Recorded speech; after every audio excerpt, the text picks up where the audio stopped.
This program contains content that may not be suitable for viewers under the age of 18. Viewer discretion is advised.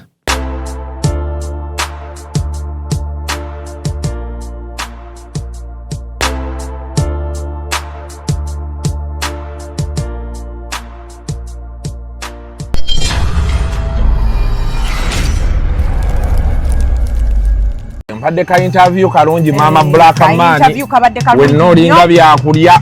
Naye mukwano badde nyinamu obuzibuzibu. Nyina wenjagala okulaga wano speed naye bwe nagenda n'emmotoka nga nekoze delivery ekisajja kino tekigenda kumpa. Okyekola delivery. Kanekola delivery naye. Ndakola nti naye wa boda wa. Wano mukyanja wano. Ate ffe tukyabikola ebyo. Mayiba mujja ne musula eri essonde ne mulowooza nti simanyi n'okuba n'owa boda wange. Kubanga obutuufu ngenda kuleka wano emmotoka naye kati walifunye omuntu gw'okubira najja nanona speed. Afe wano tukozesa ride now app. Ogimanyi? Ride now. Ofunirako. Genda wano genda ku Apple Store. Teekamu ride now. Ride now. Ogirabye. Yiiyo. Ebintu byabwe dakiika bbiri nga bangi nga bakufunye dda. That is nice. Kati omusajja mugenda ku nyamunyamu luseke nyamunyamu sawa yakwekola delivery omwana ow'obuwala nga this is nice. Kwetwala dakika nga bbiri. Kati owa boda wo wuuno maama nga ayanguye azze mangu anti eyo gye bayita ride now. Owaayo omukyalo ono nedda mukwano otuula mabega. Mwamanyira okugiraba oti muwere helmet yino. Helmet. Oyambale saagala okube mutwe wansi. Omutwe gwe gutambuza food for the soul. Ansooke ngitwale ku delivery. Kwano tugende. Boss omutuusa bulungi. Eyo ngambako ng'otuuse. Ekyo kye bayita ride now, let's ride. Nti musumba tasasula fees. Naye musumba yagambye nti fees ezasembayo baali bazitutte na ku ministry. Naye bwatyo bweyagambye omukyala bw'owuliriza omukyala n'olaba n'omwami byayogera bw'aba ng'ali in pain. Nze kyampadde essanyu nti at least abaana yabaggyemu mu ntalo zino. Naye nalaba omuwala we ng'akaaba ku graduation ye. I don't know whether you saw that. Remember their speeches? I thought he would surprise us again at graduation ya muwala we. Naye yamuyita. Ne baba teyamuyita. Ye baamuyita. Lwate baamuyita oli taata waabwe. Ate taata waabwe ajje yeesitule yeereete. Babeera balina omuyita. Dada wuuyo. Tusooka tumalirize tulyoke tutandike n'eddodo. Sooka omalirize wano. Oli sooka omuveeko maliriza wano. So kati kyenjagala okubuuza. Omanyi era wakinadde mbuuza gwe because for you were once close to him. And the wife. So kati kyemanenya okubuuza kiri nti ku graduation baamuyita. Saali akwaye yalowooza birala alinga n'aliyo naye yalowoozanga birala. Naye nga in actual sense there was nothing. Wife yali alowooza mwekwano. Because Pastor Bugingo yanjigiriza okuvuga emmotoka. Ye yakuyigiriza okuvuga emmotoka? Nga pastor. He taught me, but this is not the first time. Me yanjigiriza that RAV4 yagigula. Nakwata sente zange nga loan, salary loans. Then I told him the car I want. Then he looked for it, taught me that very car. It's RAV4. Now, why people were shocked? What is wrong? Omusumba ono naye yali agenze wala. Neda teyagenda wala. Yagigula. N'agikuyigiriza. Naye ati sente zaali zange. Kati awo ng'omukulu aliwa. Omukulu aliwa. Omukyala. Omukulu ebiseera bye yali akwana. Omukulu naye yali amanyi. Ng'akimanyi bakuyigiriza emmotoka. Nani manyi gayo ne yali akwana naye yakuyigiriza emmotoka. Nedda gwegenda ne bw'omubuuza. So kati ngenda ku driving school bwe mmaliriza nga naye he taught me how to drive. His son who taught me how to drive. Why do you think I respect him so much? Nti saagala nnyo kwogera bintu. Like what I liked about him is that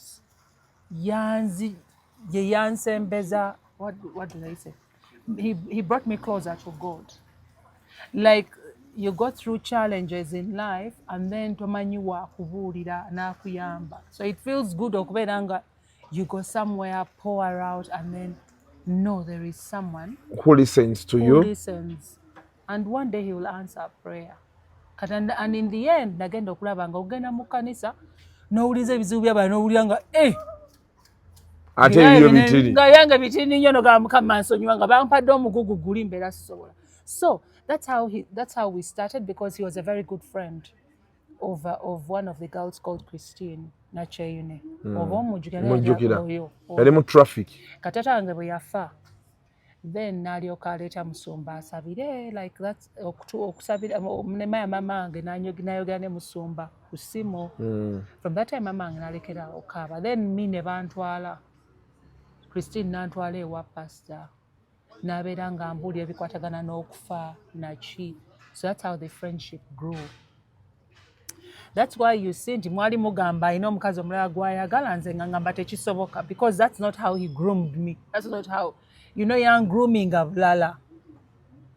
That's how I managed to be strong. Kati bwe nkugamba nti yanjigiriza n'okuvuga emmotoka, and wallahi billahi tallahi we did nothing. Wallahi. So during that time ndayide ne Lusiramu.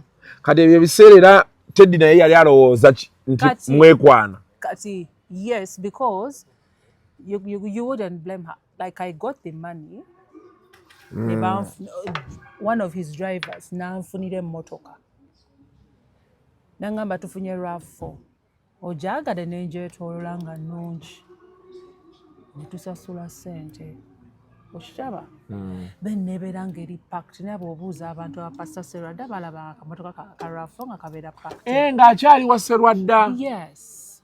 N'amala ne tukavuga nga ngenda mu driving school, then later oreggulo nga mpitirawo n'enkeetolooza. You know him from way back? Yes.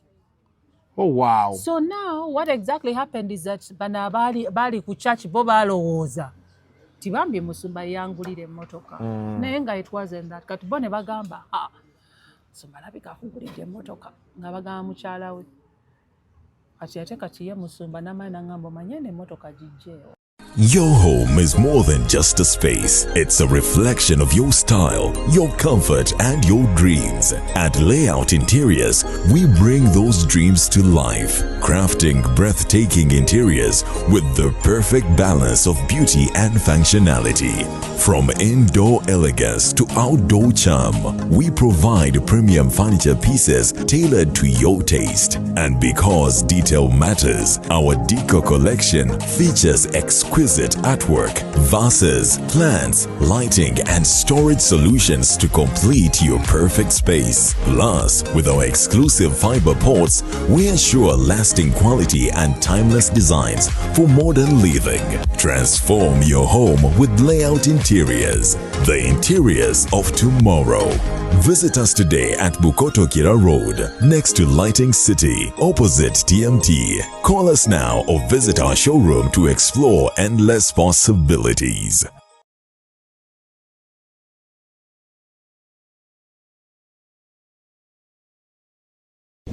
Get ready, London!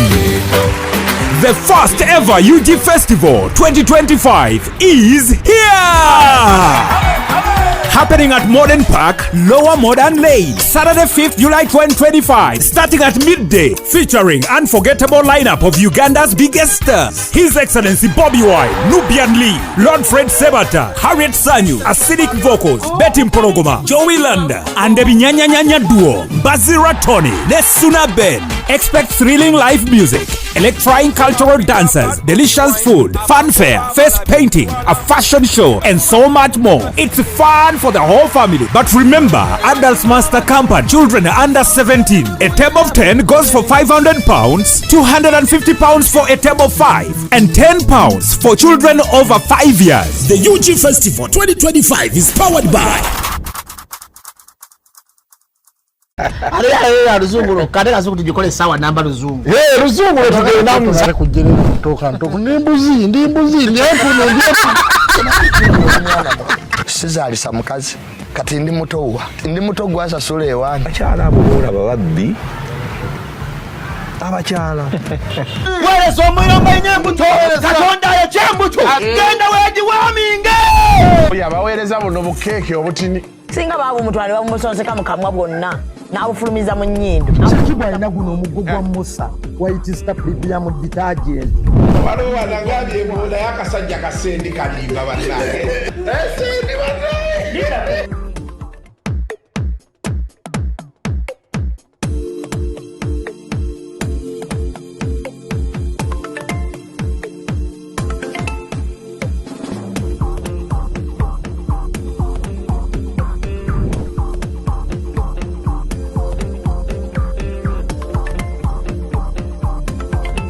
yeyongedde okwagala Bina n'oli omukyala uli naye akuwagira Bina baby abantu balowooza nti bali levoyo naye tebanatandika okumanya nti olina n'abawagizi baabo bonna okitegedde kuku bw'oba oyagala interview leero soke asha layisi nnyo okirabye ne mumujja ne juzi omukyala yaŋŋaye nti naye buno obuwoowo bwowunya bwe bukuleetera alaje mmwe bennyini buli kiseera nywa olubuto lwawonye yoka bannaye ebigambo byaba boogera oba nkuwe ku buli which one nze ntuulaku which is more comfortable kano oba buli ate gwe senga bino wabikoze dda mutyaba akantu kagenda tukozesa ebintu wano anti olwo twagala olugambo lutuli bubi olugambo lutuli bubi kano dodo kajjo kati kasoke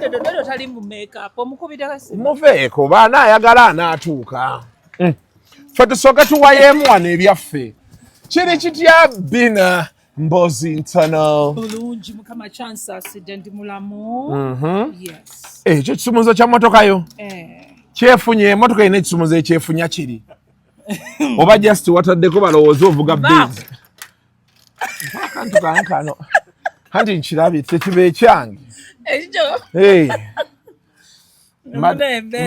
mbadde nbabuuza mukyalo oli nti pulezidenti alina kyayogedde ekipya ekinaabayamba bo ng'abantu ba wansi naŋŋamba si wa wansi wa waggulu so what's up we are okay naye okendezaako katini my sister naye nagwe vaayo awo obeera olabika oba yambala galubindi abantu baleme kukutege omulaba ali kiriya nnyo nsemberemu linako kansembere wano obeera omulaba kalituula sigala ng'otudde wano nkubisse toliimu mukwano gwe waffe omukyala mukwano gwaffe tubeera naye wano tomanyi nti wano abantu bajja kino ekifo muneerwa kuba nanyini Switzerland baagaana teekamu ssente kiranga naye kati waliwo abantu bajja ne basomerawo wano bayirewo abantu basinga kubeerawo abasoma abaagala leisure wali swimming pool naye munaye ekifo baagaana okiranga kati ffe era ffe abajjajjako wano ffe tukiranga naye era ak'obwerere tokalaba ku Kevin nno bw'ogendawo ne bakuwaayo ebyokulya ntya lunch on the house engeri gy'otugamba Switzerland ali manyi balina kye bakuwaayo tebalina kye bampaayo tebalina kye bampaayo pozi ekifo olaba akantu kantusiza ne kuhagiya akasuku nongifuna ate on this cold anti kati awo kyangu okunnyonnyola omukyala kabadde kantu naye akantu kafuuse akantu akantu so how are you how is radio for ebintu bitambula tugezaako tukitambuza Yes, naye still settling in ishishishi. Naye omanyi nti ffenna nga bwe twava ku ddembe eka go wafuna omulimu ku radio. Ate abalala. Abalala tuli eno tuwuzuuma. Tuli eno. Naye baakuyita mpozi bali bannaffe be bataayita. Bali bannaffe be bataayita mpozi abo naye nga nze nayina 3. Radio 3 ezampita. Naye lwakubanga aba radio fo bo tebanzikiza yadde n'okussa. Wali okyekyusa? Nali ndi nkyekyusa nga nkyerowooza nga neyamba. Naye nagenda okulaba nga balina obulango. Their marketing and sales department ekola nnyo. Eri aggressive. So ngamba ng'ate eri. Aye ne bangamba waliwo awalala nga bo nga eddogo liri awo. Oli nangamba Bina bino bye weeyogeza nti oli wa ddiini. Wano buli omu wano alina omulogo we. So bw'oba oli wa kujja. Naye bye bintu mwebiri. Neffe ndowooza ffe ku ddembe saalabako ku bintu bya ddogo gwe wabirabakokko. Eddembe ery'enkadde waliwo yalekamu akantu mu ntebe. Wansi? Eri ekuyabita atuule. Mu ntebe gye wali ogenda otuulamu. Nga yagala ggwe oba? Nedda. Balina katonda waabwe gwe batuulako nanika okwogera. And the person was famous. Nti gwatuulako? Kati yamwerabiramu bwerabizi. Bina bebi olina emboozi z'ekisiru bambi? No. Buyerabiramu katonda we. Yerabiramu katonda we. Bannange yali atuletedde yoleke ng'oli yamusambye nga tamanyi katonda we. We twategera. Wetwategerera nena munnange. Olina okubeera nga Dodo ka benzi ke kalagawa. Benz agenda kufuna endala. Eri yafa. She just felt like changing. But let her be the one to tell you. So ogenda kulaba gyaleeta nayo Benz. So I told her, so why are you changing? Nagamba eno njikooye. Nenga katolo katabadde mu mmotoka yaffe. Naye Bina kyenkwagalako kimu okuuma emmotoka. You can drive a car for 5 years. Rarely, because rarely do I even drive it. Kavitsi wamala nako bbanga ki? Emyaka gyali tegyali nga 8. Kwe kugula okulwala kavitsi. Naye kati eyo ogiraba eyo y'amaanyi. Eyo kati ne bw'oba ogenda wammwe eri mu nsozi egenda. Ate kati gwe kati jjukira olova ewaka koolaasi yonna gy'otambulira koolaasi. Tolina binnya byokuba kati eyo oyinza omala omwaka nga toyingidde eggalaji. Omusajja wa bonde yatwala kali yammanyiira. Naye nakalekamu half tank kati nali simanyi nti yali alina okusasula ne half tank yange. Ey'amafuta. Mayika mmanyiira ne kagamba halo lwaki wanguzizza gundi nga efudde simanya bagiyita batya efudde fuel gundi gauge. Ne mugamba alefudde fuel gauge nga nnaku 2 teva mu half tank. Owulira obusungu. Kumbe gwalimu nga sirina gamugamba oli nomulala nankubira nangamba bannaaye emotoka yo nagamba tuli serious eno ne mbagamba ekola ate singa n'amafuta gaye mwagansasudde mbo bali yavuga Benz n'emmotoka ezinywa amafuta amangi kati yali tamanyi nti waliyo emmotoka gy'osobola okutambuza ennaku nga zizi. Ante kati wani mugambye welcome to the downgrade. Nagamba kati kankongeze kyokka nga ate nze yakanzia ebbeeyi nakongeza se. Naye vitizisebwe is a very expensive car. And the old one, the old model is cheap, but because it's new, definitely they are expensive. Because they have the fuel consumption in dollar. Yes. Anyway, mbadde njagala kubuuza walabye Pastor Bugingo kuba kati kye kitambula. You saw his Kasuku, hagi nena jombado badonsetinga. No, just to be discussing. Anti kati omanyi waki kati gwe njagala obi discussing. One, you a woman. 2, musumbawo. So endaba gy'olabamu ebintu si ebyaffe ffe aboolwali. Incidentally bwe nalabye ka video ke ne byengeyenge ne binkwata. At first bwe nakalabye bwe nagamba misinga abaana be byengeyenge byankute ne ngamba oh dear. Naye ate ne mala ne ngamba ayisaawo ki because nakyo kituufu. It's a diversion. Diversion okuvaako ki? Muna yamanyi yakyuka ayinza okuba nga ayina aina olaba kyenalaba waliwo pattern. I think there is somebody managing either ebintu bye like bagamba nga bonokola something ne mubeera nga muli nga you're trending. Then afterwards either ne mubeera ne vision night oba sekyo ne mubeera ne gundi. Yeah, but right now kyekijja kyayina tewali. Anti kyesitamanya nti kyekyoba kinagambye nti kyesitamanya ekyo ekirala lwaki naye neewuunyiza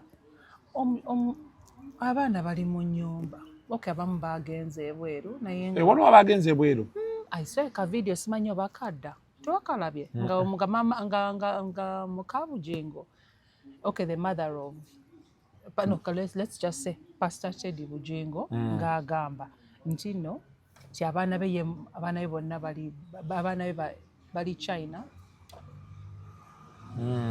So nendowooza oba kyekyamutiisizza.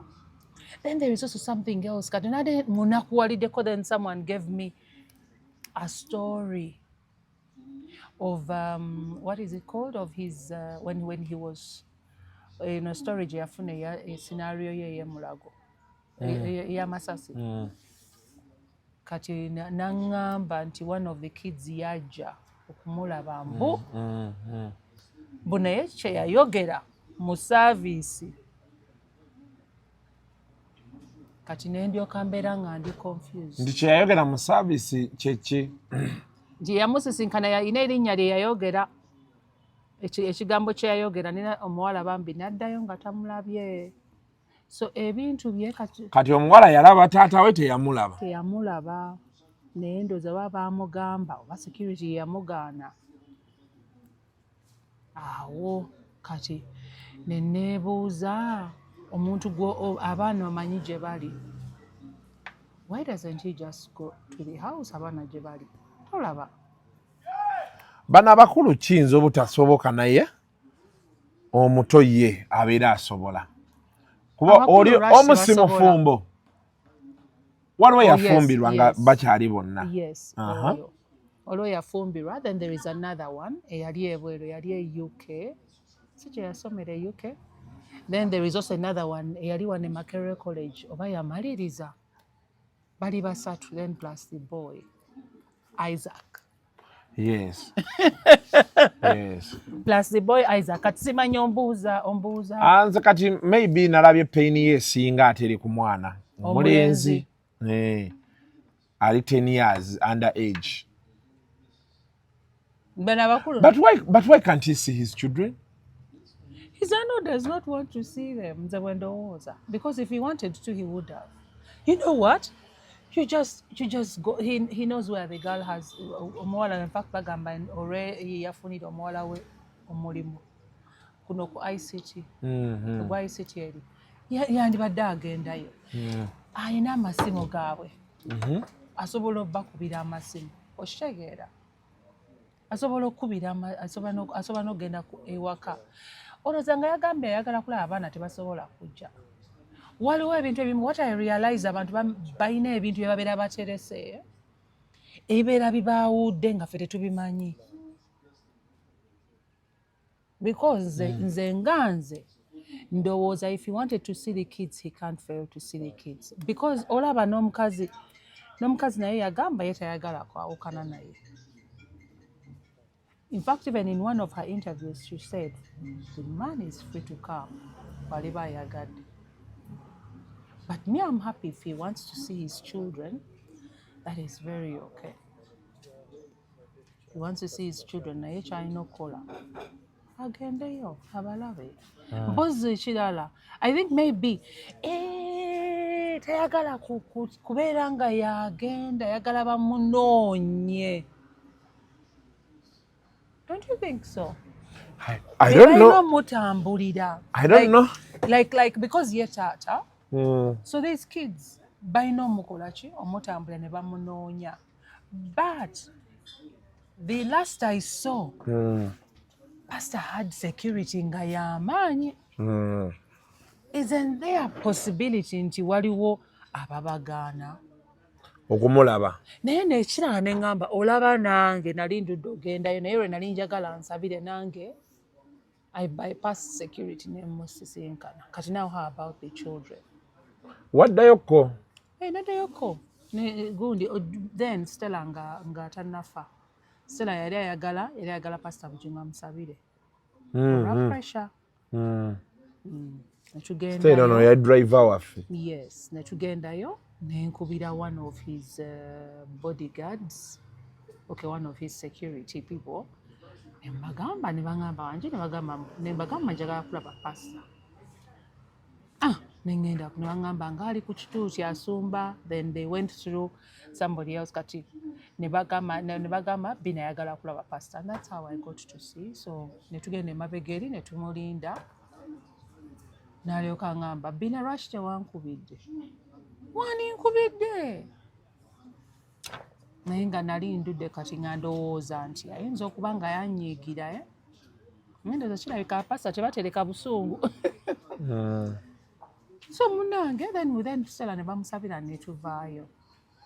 So that was, and if I can, then how about the kids? So the scenarios are like 2 or 3. One, you believe either he's not being truthful.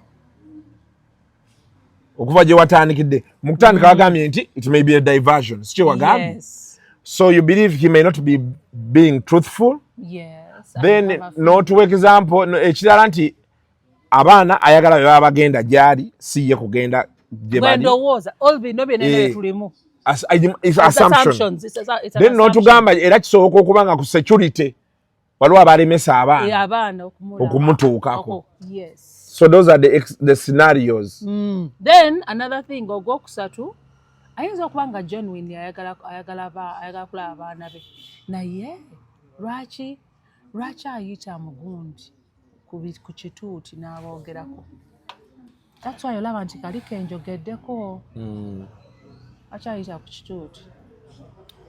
Ekirala, one person also said, one crazy, I don't know whether it is true. Then somebody also said, Mbu, it seems Susan must have gotten a surrogate. Mukatinga agenda kuzaala. So now all this betukewo. Then we see babies.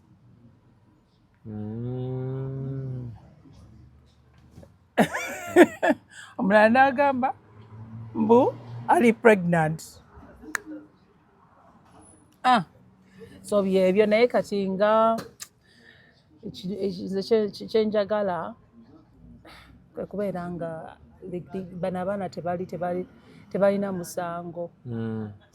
Singa there was a way nga abasonyiwa, because me personally when I talk to him way back, naye nzija yagamba nogamba asonye, naye when I talk to him way back nga tetunaba kubeera nga oba bino ebyokumublockinga naki, yagamba abaana bamunyiiza.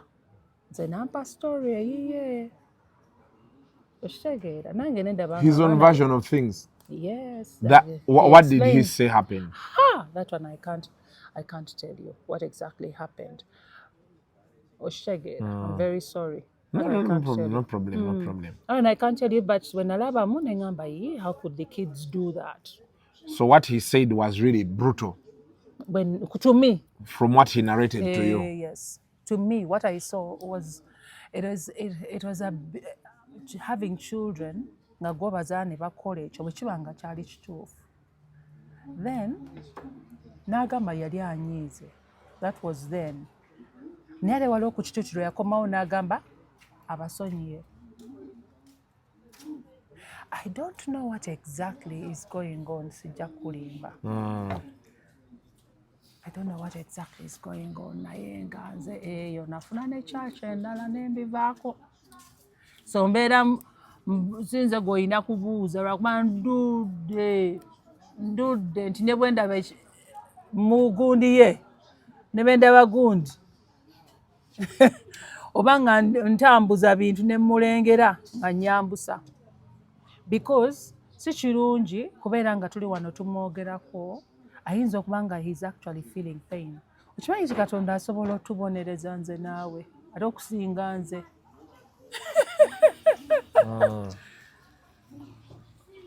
Ayinza otubonereza osaaga. What do you think? I don't know. Okay, for me, from the point of a man. Because you are also close. Yeah, but not like that.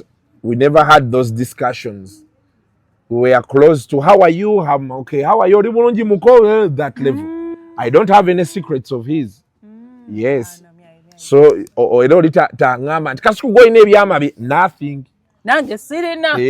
I have never had a discussion with him where he tells me, okay, this everything I know is what everybody knows. Yeah. No, me I know, but because he also has my secrets.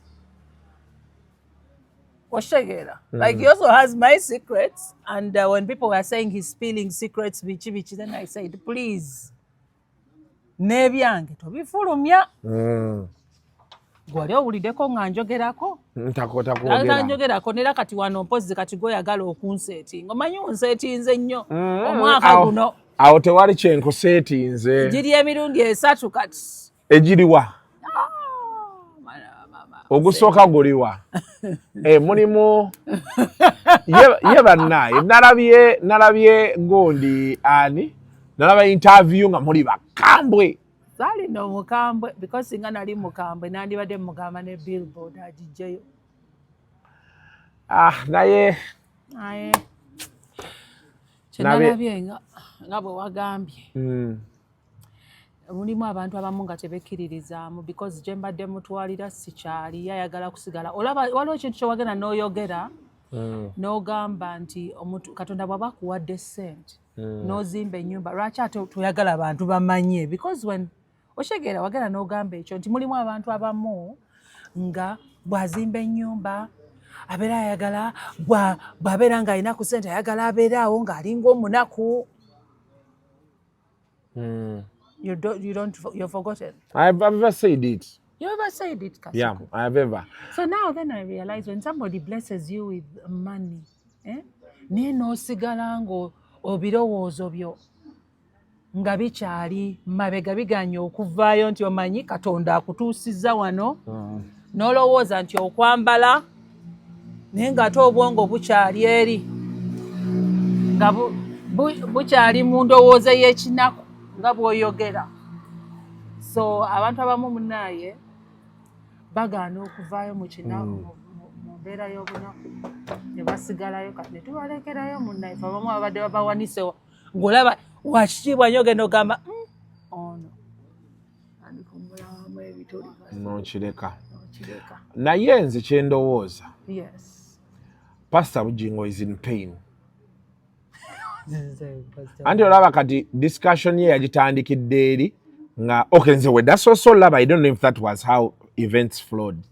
But yasookedde ku Susan yaŋŋamba sikuzaaliddeeyo mwana biki okitegeera. So then I think it brought back those memories. You know? Abaana bange. I don't know. Maybe there is a wider message he's trying to pass over, like you have said. Manyi bagamba abafumbo ebibaawukanya tetera bimanya. Ne bagenda for counseling teboogera kibaawukanyizza. Kati bw'ogamba pain n'ogamba kwasembayo ng'omukyala agamba tamusasulira school fees. Ani agamba nti bamusasulira school fees? Waliwo ka video ng'omukyala ayogera tebasasula school fees nakalaba. Tamusasulira. Nti musumba tasasula fees. Naye musumba yagambye nti fees ezasembayo baali bazitutte na ku ministry. Naye bw'atyo bwe yagambye omukyala bw'owuliriza omukyala n'olaba n'omwami byayogera bw'aba ng'ali in pain. Nze kyampadde essanyu nti at least abaana yabaggyemu mu ntalo zino. Naye nalaba omuwala we ng'akaaba ku graduation ye. I don't know whether you saw that. Remember their speeches? I thought he would surprise us n'agenda graduation ya muwala we. Naye yamuyita. Ne bw'aba teyamuyita. Ye baamuyita. Lwate baamuyita oli taata waabwe. Ate taata waabwe ajje yeesitule yeereete. Babeera balina omuyita.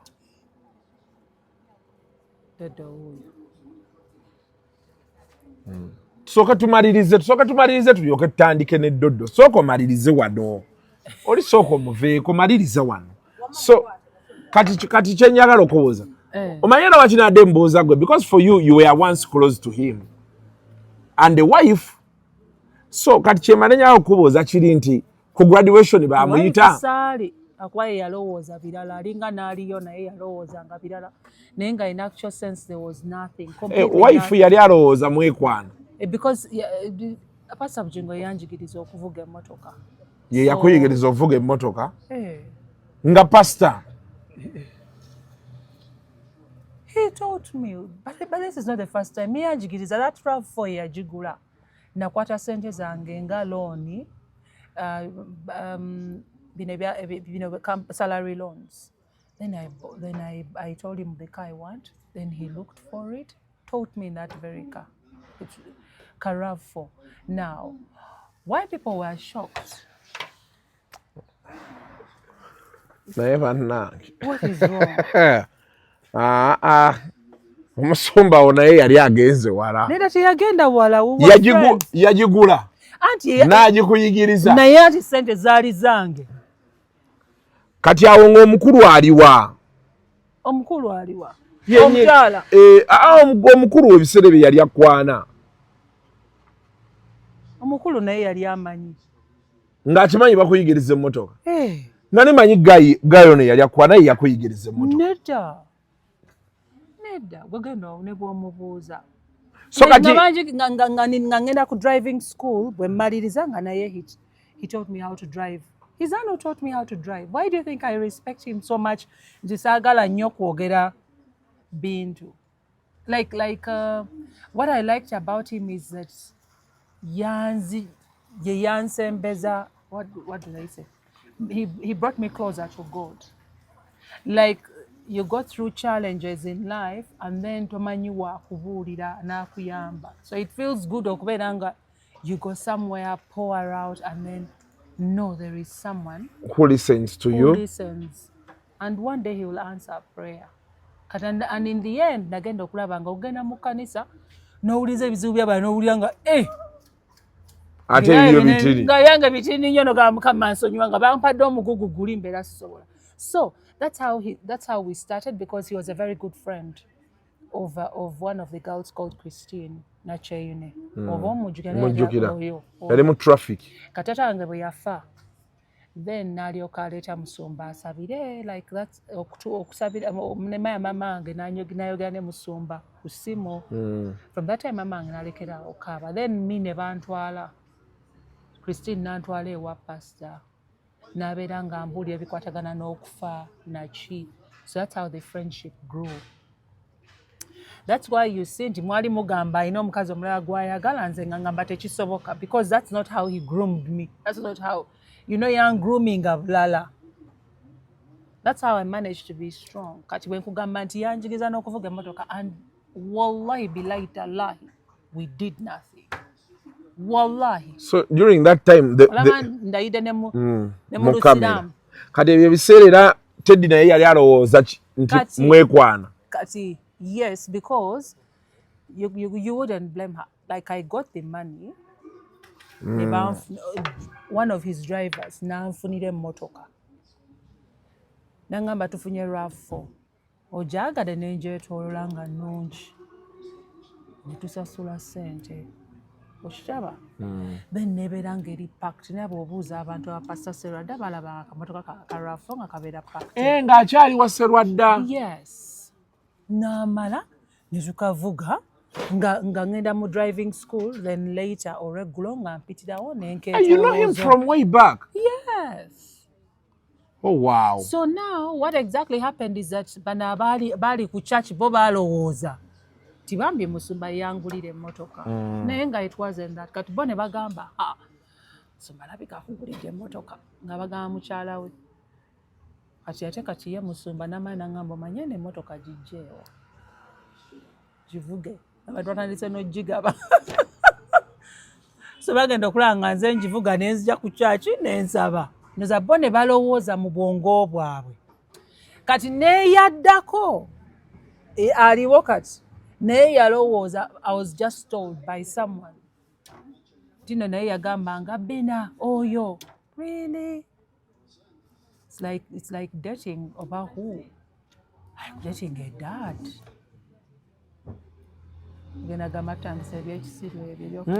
Nedda mpuliriza ggwe lwakuba all the things you're saying are things I've heard.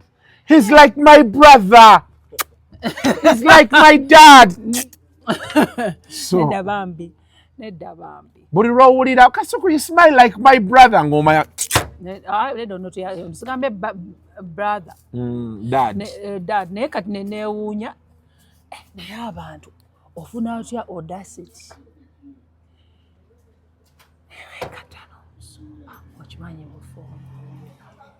You mean you can't bang a married man? I can't bang a musumba. You. Nga, you know he's married. And then I go and then I even get the energy of enjoying. And rotating.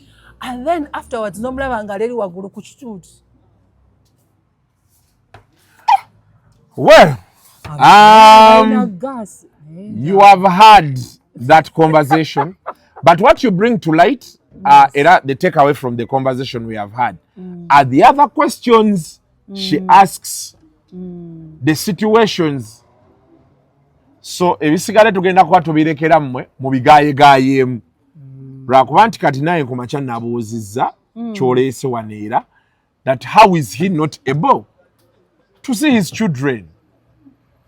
If you wanted to see them, he would have. Because kiri ekya respect nti nga bw'onoogamba I miss my children nga they have to come and be balina okugira taata.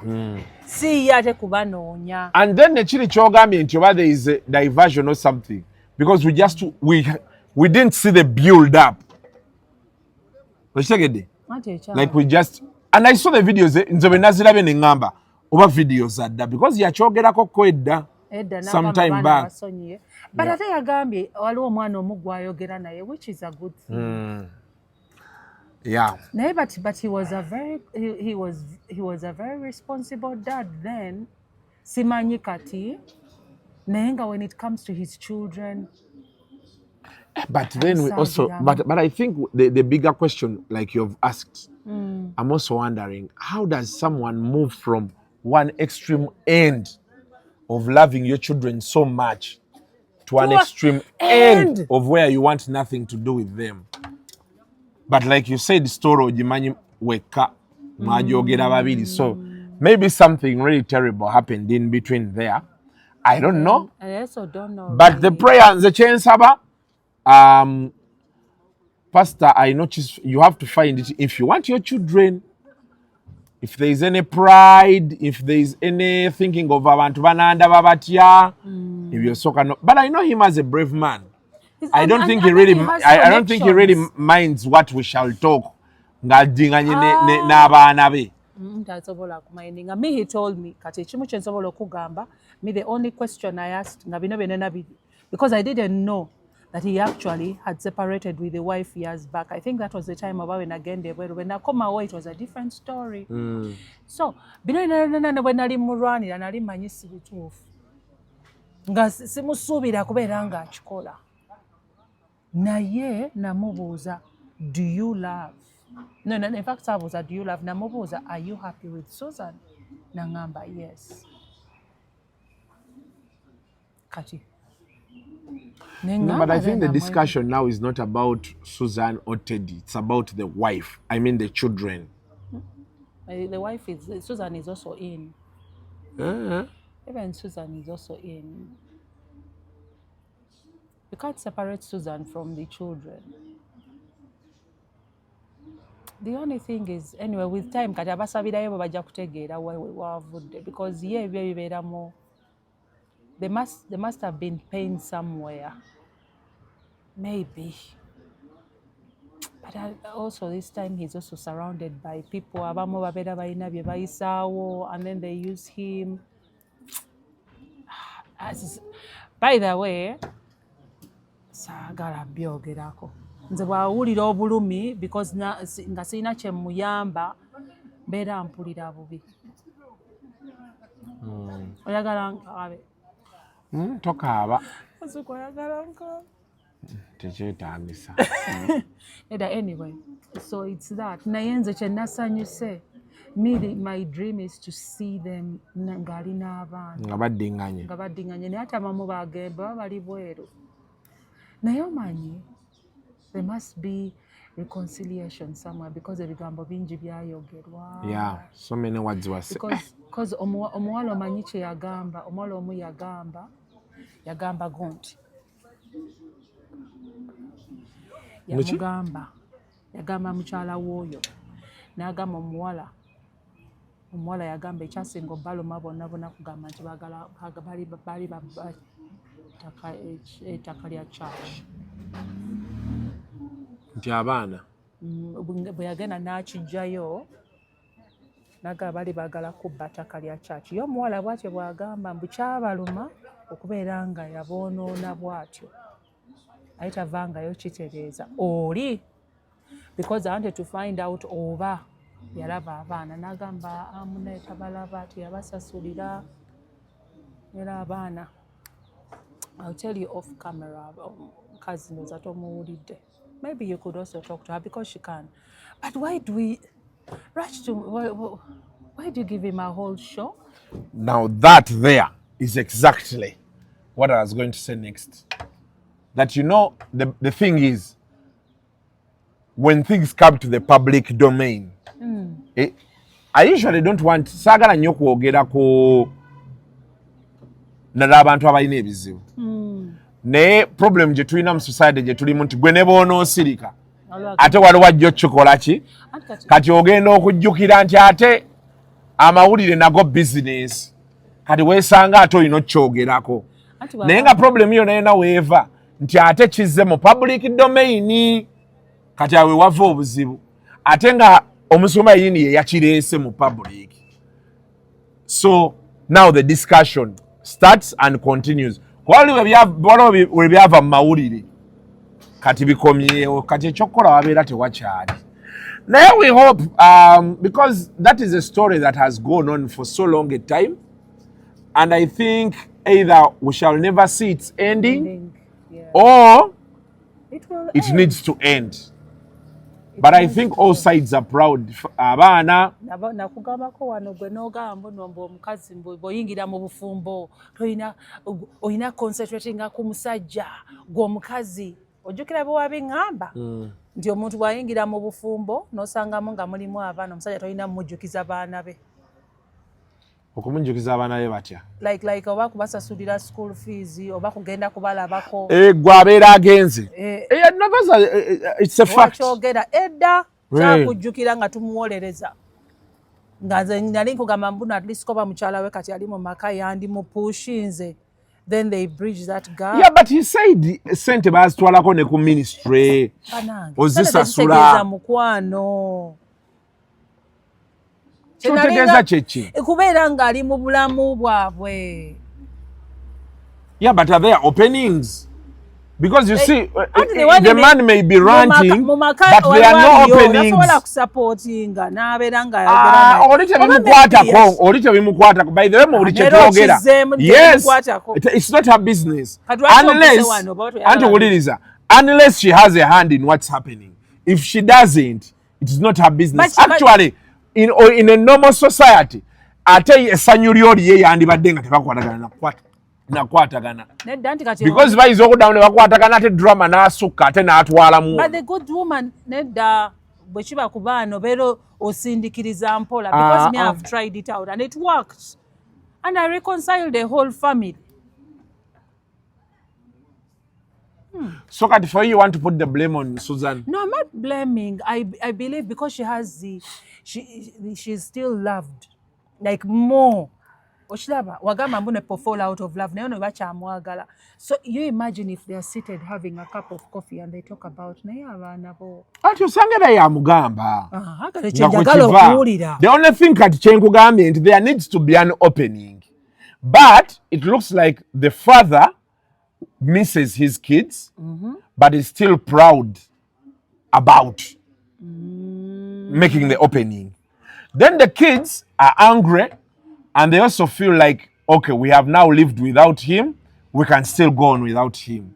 okitegedde kati ate n'abasumba abandi badde bajja mu makkati awo batini bayinza n'obutabaayo okuintercedinga wakati awo. Okimanyi nti pastor bw'abeera ng'ali emotional akaaba. I didn't see a tear in there. Ate anaaba akaaba buli kiseera naawe tulekeemu. Bano baana. Naye kati ndowooza tukome wano. Teyakaabye. But people outgrow things. People outgrow things. Yeah.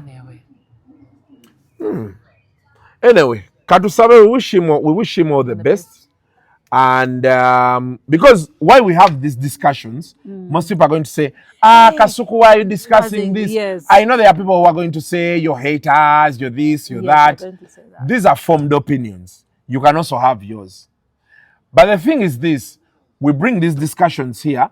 Obeko choyigam, omanyi abantu bafe abasinga kati, oli concentrating nnyo ku bannange ebyo ebintu. But you see, there is not going to be a day when the world will tell you that in 2 years, the same problem is going to come to your house. No. So, what do?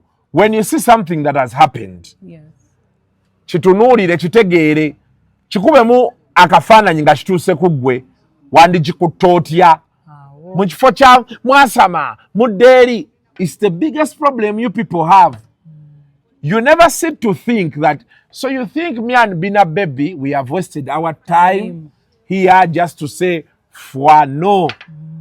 Era yensonga waki olaba nti abakyatufuga kubanga Abannayuganda bo baagala kyaleero. Era n'agataliiko nfuufu be gaabeerako. Waliwo politician omwe yagamba goonoona society. No. Gaalinga gatulaga ebiri mu society yaffe. Era abantu bangi they were in the same bracket. What they didn't provide for was the solution. But they used to highlight the problems in our society. Yes, they used to. So that otegeera nti the problem you're going through sigo ekakikolachi. Then you find solutions. How do you handle this? Yes. So kati gwali eyo, that is food for thought. Because there are also some other people who are like this. I know a family where omusajja we yakeera ku macha, omukyala we lwakuba eriyo omukyala ye yayenda, omusajja n'asitulamu ebye byonna n'agenda e UK. Era ali UK. Nze gye mmanyi ate kati ate omukazi yayingira omukazi yayawukanya family y'omusajja n'omusajja yennyini. Mwatuna yena muli n'abakyawa. Muliwo ebintu bwe bityo nne wabeerawo n'abalala bano abakyala abayingira mu maka. Lwakwa gwe toyagala boogerako naye nze ndowooza babeera ne ka upper hand akayamba okusindiikiriza n'ojjukiza oli. Because okay, I've been in a relationship nga the person had a child. Naye nga ye atunuulira face ng'omuwala yafaanana maama we. So nga ye munyiivu ne mmugamba ojja musasulira guli musaayi gwo. Nga nera bw'ebeera birthday nga would arrange. Ne mugamba you need to come. Nagamba no, why? Ne mugamba nkubuulire. Like nze sivaluinga muntu ata bazadde b'ekitiibwa, sivaluinga muntu kati nga nze singa mbadde God forbid saagala kimbeeko. Ne mbeera nga ndi mu scenario bweti. I wouldn't date you even for a younger. Nga you have issues ne family ye eri nga abaana tebakwagala. Mbeera ngenda kufuna bikolimo. Oshegeera. That's why gwagamba mbuno mbuze neetumiikiriza mu nyakola gwange. Naye ng'ate awo obeera oyogerayo n'osuulayo kamu anyiiga ogenda okulaba ng'atereera. Nera the time I went out of the relationship nga baddiringanye n'omukazi n'ankubira n'angamba weebale kwagala mwana wange. Oshegeera kukuwa.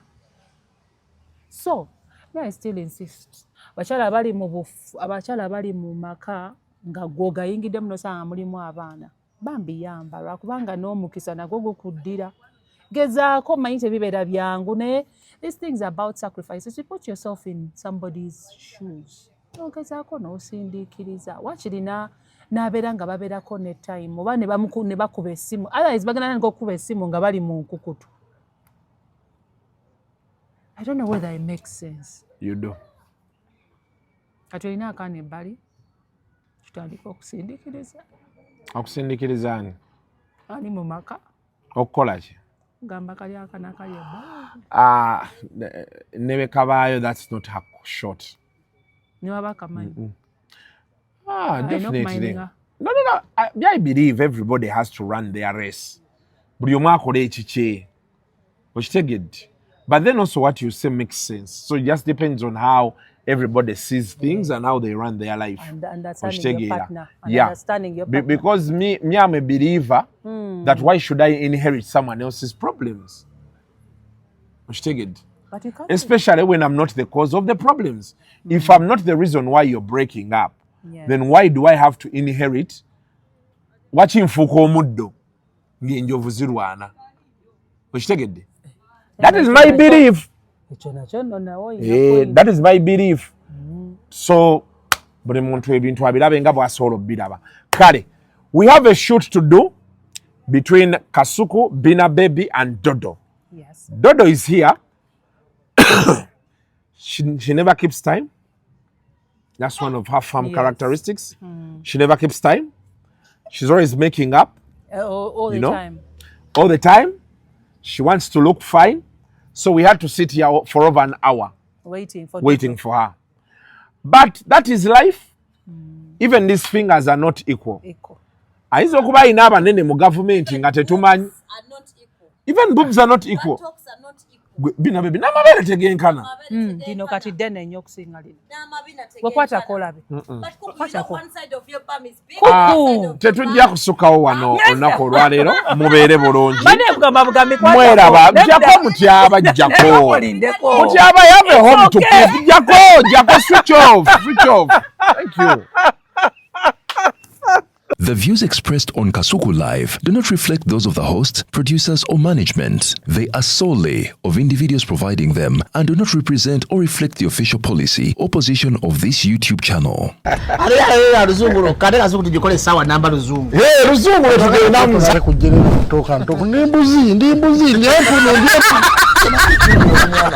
Sizaalisa mukazi kati ndi muto gwasasula ewange. Abakyala abo boolaba babbi. Abakyala wereso omuyomba enyembuto katonda yekyembuto genda wegiwaminge yabaweereza buno bukeeke obutini singa baabumutwale babumusonseka mu kamwa bwonna n'abufulumiza mu nnyindo. Sakibwa alina guno omuggo gwa Musa wayitista bibiya mu detergent. waliwo wanagaali ebola y'akasajja kasendi kalimba bannange.